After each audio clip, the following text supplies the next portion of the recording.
Ika's personal voice. Para akong tangang nangingiti habang hinahaplos isa-isa ang pink roses na ibinigay sa akin ni Alvin kanina. Inamoy-amoy ko pa ito. Ang bango. Favorite flower ko at favorite color pa. Kinilig talaga ako kanina nang iabot niya sa akin ito. First time niya akong bigyan ng bulaklak. Never pa niya akong binigyan dati ng kahit na anong bulaklak. Hindi naman kasi bulaklak ang binibigay niya sa akin noon kundi mga material na bagay. Natutuwa naman ako pero iba pala sa feeling kapag bulaklak. Niyakap ko ang bouquet ng pink roses at bagya kong isunubsob ang mukha at sininghot-singhot ang amoy nito. Bukas ay hahanapan ko ito ng paglalagyan. Tapos lalagyan ko ng gamot para hindi mabilis malanta. Natigilan ako na may kumatok sa pinto. Anak, gising ka pa? Narinig ko ang boses ni tatay. Opo tay, bukas po yan. Pasok po kayo. Dahan-dahan bumukas ang pinto at pumasok si tatay. Ngumiti ako sa kanya. Ngumiti din si tatay at tumingin sa mga bulaklak na hawak ko. Mukhang tuwang-tuwa ka dyan sa bulaklak na ibinigay sa'yo ni Alvin ah. Parang ayaw mo nang bitawan. Nanunuksong sabi ni tatay. Ngumuso naman ako kasabay ng pag-iinit ng pisngi ko. Ngayon lang po kasi niya ako binigyan ng bulaklak eh. Natutuwa lang po ako. Nangingiting naiiling si tatay at umupo sa dulo ng kama. Pwede ba tayo mag-usap anak? Opo naman tay. Tungkol po saan? Bahagyang sumeryoso ang mukha ni tatay. Tungkol sa inyo ni Alvin. Natigilan naman ako. Ano pong tungkol sa amin ni Alvin, tay? Tanong ko pero parang alam ko na kung ano ang sasabihin ni tatay. Mumuntong hininga si tatay. Desidido ka ba talagang makipaghiwalay sa kanya? Kumagat labi ako at bahagyang yumuko. Kung dati kapag tinatanong ako, sumasagot agad ako ng oo pero ngayon, alam kong mahal mo pa rin siya anak. Nakikita ko sa mga mata mo. Mahal na mahal ka rin ni Alvin. Hindi rin biro ang mga pinagdaanan niya nang iwan mo siya. Halos gabi-gabi siyang patagong umiinom sa bahay niya. Minsan tinawagan ako ni Don Fernan at pinakausapang puntahan sa Alvin para kausapin. Pagdating ko doon, naubutan ko siyang lasing na lasing sa kwarto niyo. Umiiyak at tinatawag ang pangalan mo. Awang-awa ako sa kanya pero wala naman ako magagawa, kundi kausapin lang siya. Para bang may kumukurot ng pino sa puso ko sa mga sinabi ni tatay. Na-imagine ko ang itsura ni Alvin na lasing at umiiyak habang tinatawag ako. Tila may bikig na nakabara sa lalamunan ko at hirap akong lumunok. Siguro naman anak, sapat na ang 5 taon. Ako na nakikiusap sa iyo anak. Balikan mo na sa Alvin. Yumakap ako kay tatay kasabay ng pagtulo ng luha ko. Bye BFF. Bye, Sarah Tot. Pumamaalam ni Eric sa amin dalawa ni Sarah at niyakap kami. Babalik na siya ngayon sa Manila dahil 1 linggo lang ang bakasyon niya. Ayoko pa talagang umuwi. Gusto ko pa dito kaya lang hindi pumayag si manager na mag-extend ako ng vacation. Nakangusong sabi ni Eric. Pwede ka naman bumalik dito kung kailan mo gusto, Erica. Bukas ang bahay namin para sa'yo. Welcome na welcome ka dito. Sabi ni tatay. Salamat po, Tay Berto. Tita Linda, babalik talaga ako dito, promise. Naiiyak ng saad ni Eric. Promise yan, akla ha? Babalik ka. Baka pagdating mo sa Manila, snab mo na ako sa social media. Ibabash talaga kita. Sabi ni Sarah. Kaga, hindi ako ganun, no? But I'm so happy to meet you, Sarah Tot. Mamimiss din kitang gaga ka. Muling nagyakap si Eric at Sarah. Mag-iingat ka sa biyahe. Baka mag-stop over ka pa para mag-boy hunting ha? Susumbong na talaga kita kay tatay mo. Banta ko kay Eric. Hindi no, diretso uwi na talaga ako. Teka, nasan pala si Papi Alvin? Palis na ako, wala pa siya. Di mala ako nakapagpaalam sa kanya. Nasa work siya ngayon. Mamaya pa siya pupunta dito sa bahay pero sabi niya mag-ingat ka daw sa biyahe at bumalik ka kapag may time ka. Sabi ko, tinawagan ako kagabi ni Alvin para sabihin hapon na siya makakapunta dito sa bahay. Talaga? Sinabi niya yun? Oo nga. Wala siya sinabing mamimiss niya ako? Wala. Dahil lulu ko talaga. Natatawang sabi ko. Fine, kita-kits na lang tayo sa Manila, Beshi Cake. Sana sa pagbalik mo sa Manila, may maganda ng balita sa inyo ni Papi Alvin. Dahil kung wala, babalik talaga ako dito at aagawin ko siya sa'yo. Aray! Napatili siya nang kurutin ko siya sa tagiliran. Sige na, umalis ka na. Tumataas na ang araw oh. Baka abutin ka pa ng gabi pa uwi sa inyo. pagtataboy ko sa kanya. O ana, bakit Alberto? Tita Linda, mauna na po ako. Binuksan na ni Eric ang pinto ng kotse niya. Mag-iingat ka iho. Ana Tita Linda. Pinanood na lang namin ang pag-uusad ng kotse ni Eric papalayo. Mamimiss ko ang ingay niya. Tara na sa loob, mainit na. Masakit na sa balat ang sikat ng araw. Yaya ni tatay nang wala na sa paningin namin ang kotse ni Eric. Mauna na ako, Bea. Mag-asikaso pa ako. Nagpalit lang ako ngayon dahil nga aalis na si Eric. Buti nga pinayagan ako ng management. Paalam ni Sarah. Sige, chika na lang tayo mamaya pag uwi mo. Sabi ko at sumunod na kina tatay sa loob ng bahay. Dahil wala naman akong gagawin sa bahay at mababagot lang ako, ay sumama na lang ako kay tatay at Tita Linda sa hardware. Kasama din namin si Milo dahil hindi ito iniiwanan ni tatay. Kawawa daw kasi mag-isa lang sa bahay. Nag-enjoy naman ako sa hardware. Maraming customer at naaliw ako sa mga pambobola nila sa akin. Nakakasundo ko rin ang ilang tauhan ni tatay na mababait naman at mga palabiro. Paminsan-minsan sumasagi sa isip ko sa Alvin. Naalala ko ang mga ikinuwento ni tatay noong isang gabi tungkol kay Alvin. Sa mga pinagdaanan niya noong umalis ako at iniwan siya. Nagigilty ako pero noong mga panahon na iyon kasi ay hirap na hirap ang kalooban ko. Gulong-gulo ako. Gusto ko lang mapag-isa at lumayo sa lugar na ito. Gayunpaman ay matyaga siya naghintay sa akin at tinatanaw lang ako sa malayo. Kaya pala minsan pakiramdam ko ay may mga matang nakatingin sa akin.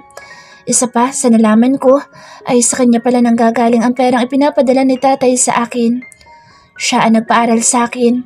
Sinekreto lang nila yung dalawa para hindi ako tumanggi. Anak. Po, tay? Nilingon ko si tatay. Mukhang alalim ng iniisip mo ah. Naman po tay. Naisip ko lang po. Wala po pala akong baong sanitary napkin. Bibili po muna ako sa convenience store. O sige. Magdala ka na lang ng payong at mainit. Opo, tay. Tumayo na ako at sunukbit ang slim bag. Wala po ba kayong ipabibili, tay? Tinanong ni tatay sa Tita Linda. Wala naman silang gustong ipabili kaya lumabas na ako ng hardware at binuksan ang payong. Mag-aalas 3 pa lang ng hapon at nakakapaso sa balat ang init ng araw. Marami nang pinagbago ang bayan namin sa loob ng 5 taon. Lalo pang dumami ang mga establishment. Dumami rin ang mga taong dumarayo galing pa sa kabilang bayan. Tanda na umuunlad na ang bayan namin. Pumasok ako sa convenience store at namili ng mga kailangan. Medyo nagtagal pa ako sa loob dahil malamig ang buga ng aircon. Tanika? Natigilan ako nang marinig ang pamilyar na boses na tumawag sa pangalan ko. Lumingon ako at nahigit ko ang hininga ng mapagsino ang tumawag sa pangalan ko. Rowena. Mahinang sambit ko. Wala pa din siyang pinabago. Parang hindi nadagdagan ng edad niya. Maganda pa rin siya at sopistikada. Yun nga lang ay parang may mabigat siyang daladala. Sabi na nga ba, ikaw yung nakita ko eh. Nakangiting sabi niya. Tipid naman akong ngumiti. Wala na akong maramdamang kaplastikan sa ngiti niya. Hindi gaya dati. Hello, Rowena. Kaswal ko lang nabati sa kanya. Ang tagal din natin hindi nagkita. Ang huling balita ko lang ay nasa Manila ka na. Doon ka daw nag-aral. Kailan ka pa dumating? Last week pa. Magbabakasyon lang ako ng 1 month then babalik na ako ng Manila dahil nandoon ang trabaho ko. Ganun ba? Saglit na namayani ang katahimikan sa pagitan namin dalawa at para kaming nagpapakiramdaman. Can we talk, Tanika? Please? Pumuntong hininga ako at tumango. Siguro ito na ang tamang oras para magkaharap kami at magkausap tungkol sa nakaraan. Binayaran muna namin ang aming mga pinamili sa counter at sa labas na kami mag-uusap. Sa isang coffee shop kami pumasok. Mangilan-ngilan lang ang customer at nasa tabi pa ng kalsada pero hindi naman dinig sa loob ang ingay sa labas kaya malinaw naming naririnig ang isa't isa. Kahit mahina lang ang boses. I'm really sorry, Danica. Sa mga nagawa ko sa iyo 5 years ago. Sa mga nagawa ko sa inyo ni Alvin. 5 taon din akong inuusig ng konsensya ko. May time na sinisisi ko ang sarili ko sa pagkawala ng baby niyo ni Alvin. Hindi ko man yun sinadya o ginusto pero ako ang dahilan noon. Para swear, kung alam ko lang na buntis ka, hindi na ako magpuprosiging agawin sa Alvin sa'yo noon. Yun lang naman kasi ang pinangahawakan ko. Yung wala pa kayong anak. Ang nasa isip ko lang noon, may pag-asa pa akong mabawi pa sa'yo si Alvin dahil wala pa kayong anak. Pero kung alam ko lang nabuntis ka, noong panahon na iyon, lumayo na ako. Galit na galit sa akin noon sa Alvin. Sinugod niya ako sa bahay at muntik pang saktan. Noon ko lang nakitang nagalit sa Alvin ng ganoon. Halos isumpahan niya ako. Hindi niya raw ako mapapatawad kahit kailan. Noon ko na-realize na mahal ka talaga niya. Ngayon kapag nagkikita kami para na lang ako estranghero sa kanya. Masakit pero deserve ko dahil sa kagagahan ko noon. I'm sorry, Danica. Sana mapatawad mo ako para patahimik na rin ang kalooban ko. Matama lang ako nakatingin kay Rowena at pinapakiramdaman siya. Ramdam ko namang sincero siya sa mga sinabi niya. Wala na akong maramdamang kaplastikan, hindi gaya ng dati na unang buka pa lang ng bibig niya, ramdam na ramdam ko. Nung nagpapagaling ako sa Manila, ay unti-unti ako naliwanagan sa mga bagay na nangyari sa akin 5 years ago. Kaya na baka hindi talaga para sa akin ang baby ko. Baka hindi ko pa napapanahon noon para maging isang ina. Bata pa ako noon, nag-aaral at wala pang alam sa buhay. Galit ako sa lahat sa pagkawala ng baby ko. Naninisi ako pero kung tutuusin, may kasalanan din ako. Naging makasarili ako. Nakafocus lang ako sa nararamdaman ko at hindi sa baby ko. Hindi ko siya naalagaan kaya nawala siya sa akin. Ngumiti ako kay Rowena. Pinapatawad na kita, Rowena. Wala ka naman talagang kasalanan. Nag-alala ka rin naman sa akin noon nung dinugo ako. Alam ko nagawa mo lang din ang bagay na iyon dahil mahal mo sa Alvin. Ngumiti rin si Rowena pero kasabay noon ay ang pagtulo ng luha niya. Hinawakan niya ang kamay kong nakapatong sa mesa. Thank you, Danica. Hindi mo alam kung paano mo pinagaan ang loob ko. Thank you. Tanapik-tapik ko ang kamay niya. Parang gumaan din ang pakiramdam ko. Parang may nakawalang matagal na nakakulong sa dibdib ko. I'm sorry din, Rowena, sa nagawa ko. Sa pang-aagaw ko kay Alvin sa'yo. Sadyang mahal ko lang talaga siya. Umiling-iling sa Rowena habang pinupunasan ang luha sa pisngi at ngumiti sa akin. Wala na sa akin yun, Danica. Matagal na kitang pinatawad. Malaki din naman ang pagkukulang ko kay Alvin. Naging selfish din ako sa relasyon namin. Siguro nakita niya sa iyo mga bagay na gusto niya sa isang babae na hindi niya nakita sa akin. Naapakan lang din siguro ang pride ko dahil mas bata sa akin ng maraming taon ang ipinalit niya. Pero naiintindihan ko na kung bakit ikaw ang gusto niya at mas mahal niya. Dahil handa kang ibigay ang mga bagay na matagal na niyang gusto. Yun ay ang pamilya na hindi ko kailanman maibibigay sa kanya. Kumunot ang noo ko. Anong ibig mo sabihin, Rowena? Malungkot siyang umiti. Hindi ko siya kayang bigyan ng pamilya na pangarap niya dahil baog ako. Hindi ko siya mabibigyan ng anak na pinapangarap niya. Umawang ang labi ko sa sinabi niya. Hindi ko inaasahan ang bagay na iyon. Alam ba yan ni Alvin? Umiling-iling siya. No, hindi niya alam.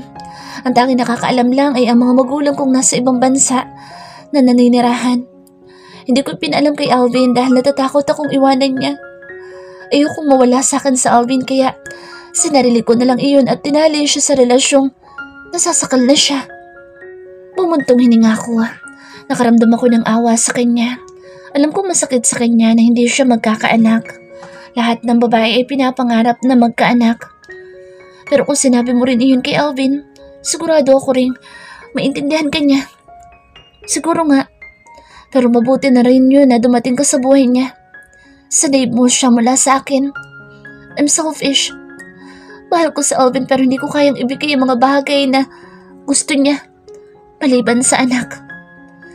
Kaya masaya na rin ako na sa'yo siya napunta. At least, hindi sa ibang babae na selfish din na gaya ko. May maganda rin naman kami pinagsamahan ni Rowena.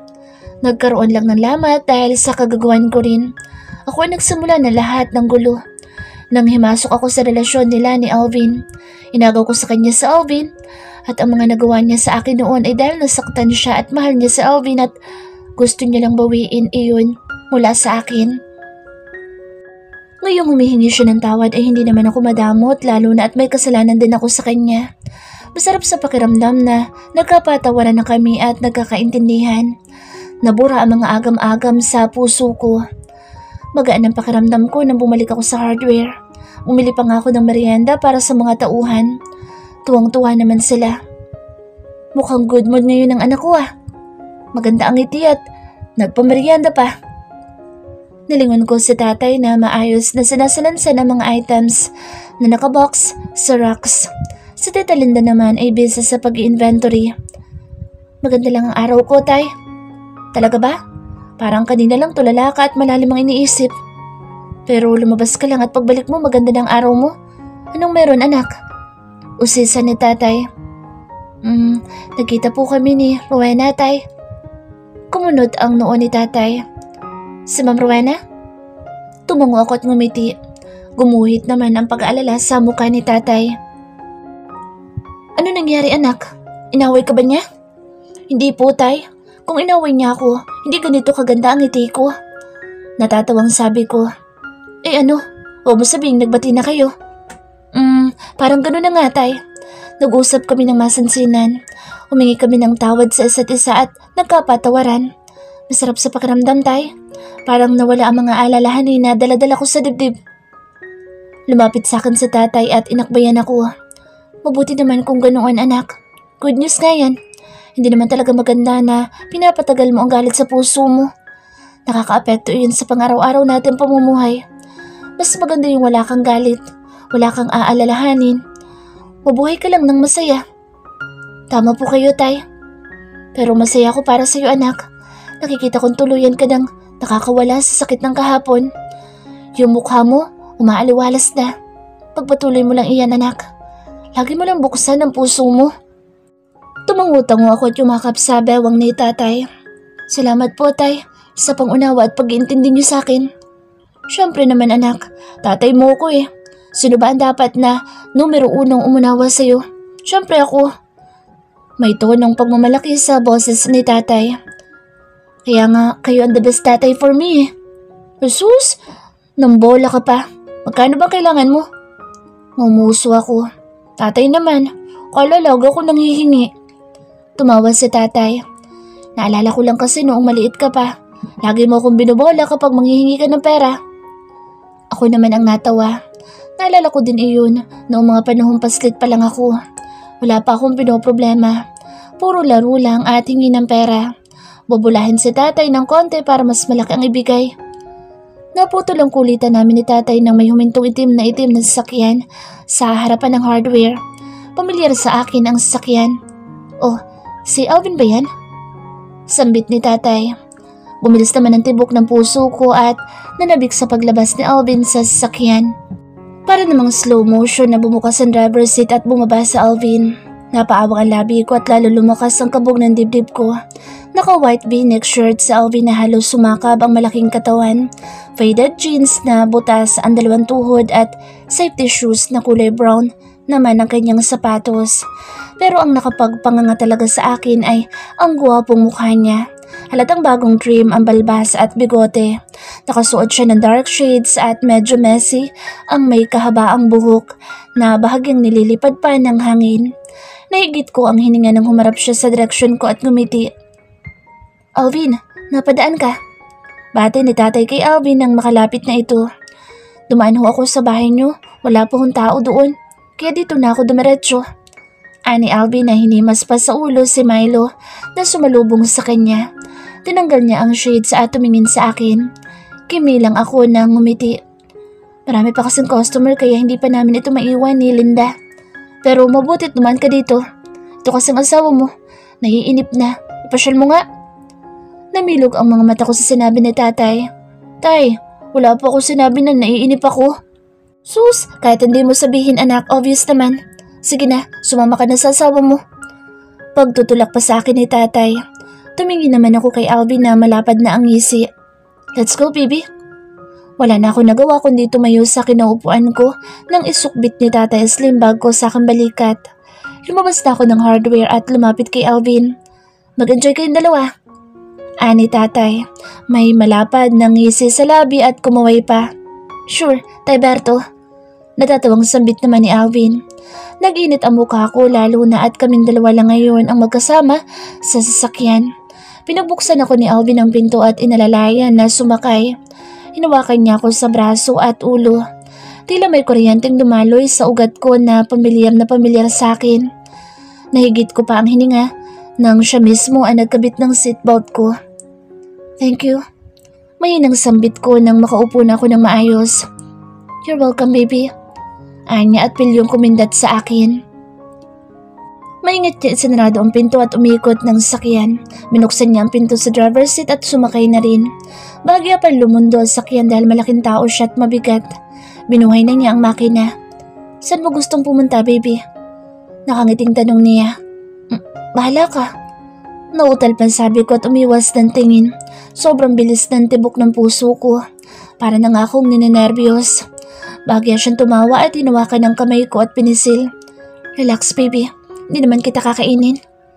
Nahigit ko ang hininga sa sinabi niya, kasabay ng pag-iinit ng pisngi ko. Iba kasi ang dating sa akin ang sinabi niya. Napapikit ako ng mariin. Ano ba itong pumapasok sa isip ko? Dumilat ako at tumingin sa akin niya. Malapad ang ngisi niya sa labi. Sige na, pausarin mo na ang sakyan. Bahala ka kung saan mo ko dadalhin. Nakangusong sabi ko. Talaga? Kahit saan kita dalhin okay lang sa'yo? May double meaning sa akin ang tanong niya. Ay, bumabalik na naman ang pagiging malisyosa ko. Basta talaga nadidikit ako sa kanya kung ano-ano ang pumapasok sa isip kong kamunduhan. Unti-unti na namang nabubuhay ang katawan kong lupa. Oo, basta dun sa lugar na maraming tao. Sabi ko, baka kasi dalhin niya ako sa lugar na kaming dalawa lang. Delikado, marupok pa naman ako. Malutong siyang tumawa. Huwag mo sabihin natatakot ka sa akin. Tumaas ang kilay ko. Hindi bakit naman ako matatakot sa'yo? Ngumisi siya.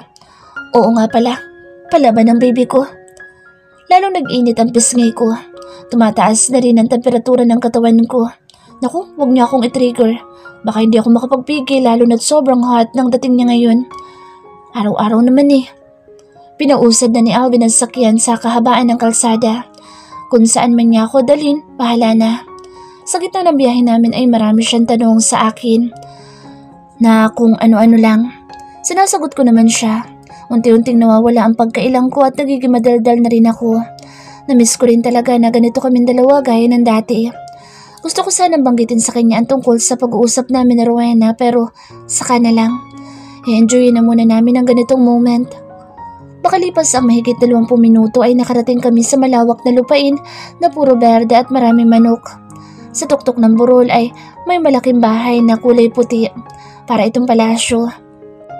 Maganda ang buong lugar. Marami mga puno at halaman na siyang atraksyon dito. May mga bench din na pwedeng pagpahingahan. Pwede na nga itong gawing eco park. Malamig ang simoy ng hangin kahit mataas pang araw. Kaya hindi ko tuloy napigilang kumuha ng picture at mag-selfie. Ganoon din sa Alvin. Pero alam kong ako ang pinipicturean niya.